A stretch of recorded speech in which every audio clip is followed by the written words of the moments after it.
हरियाणा में विधानसभा चुनाव बेहद नजदीक है। यही वजह है कि कांग्रेस इन दिनों बहुत एक्टिव दिख रही है। पंचकुला में कांग्रेस मैनिफेस्टो को लेकर पार्टी की महिला पदाधिकारियों ने नारी न्याय चौपाल, शहरी और पंचायती निकाय चौपाल के साथ ही झुग्गी बस्ती पुनर्वास न्याय के साथ ही बुनियादी मानवीय सुविधाओं न्याय चौपाल के माध्यम से बैठक का आयोजन किया गया। इस बैठक की अगर हम बात करें तो इस बैठक को हरियाणा कांग्रेस के प्रभारी दीपक बावरिया, मैनिफेस्टो कमेटी की चेयरपर्सन गीता भुक्कल और महिला कांग्रेस प्रदेश अध्यक्ष सुधा भारद्वाज ने संबोधित किया। बैठक के बाद दीपक बावरिया ने प्रेस वार्ता में बताया कि कांग्रेस ने मैनिफेस्टो में 25-30 अलग अलग विषयों बनाए। महिलाओं से संबंधित कई विषयों को मैनिफेस्टो में शामिल किया गया।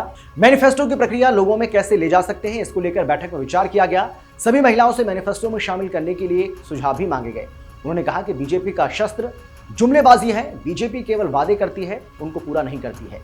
भारतीय जनता पार्टी के वादे को आपको मोहन भागवत जी ने जो महिलाओं का रोल क्या हो सकता है उसके साथ ही देखने की आवश्यकता है।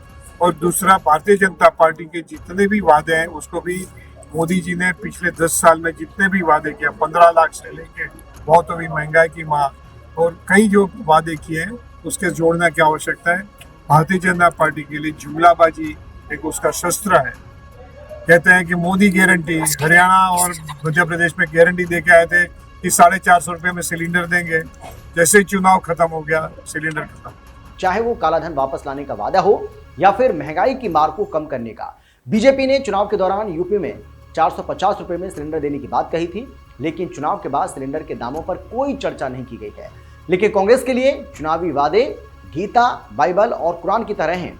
हम सभी वादों को गंभीरता से लागू करते हैं और इसके लिए लोगों से लगातार संपर्क भी करते हैं, उनसे परामर्श भी करते हैं।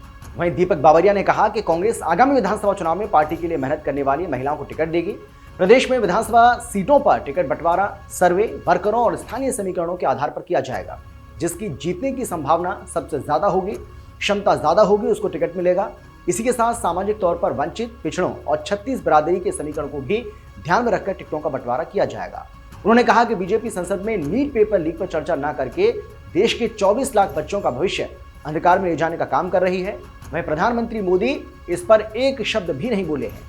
देश और प्रदेश में लगातार पेपर लीक की घटना सामने आ रही है, जो कि बेहद चिंताजनक विषय है।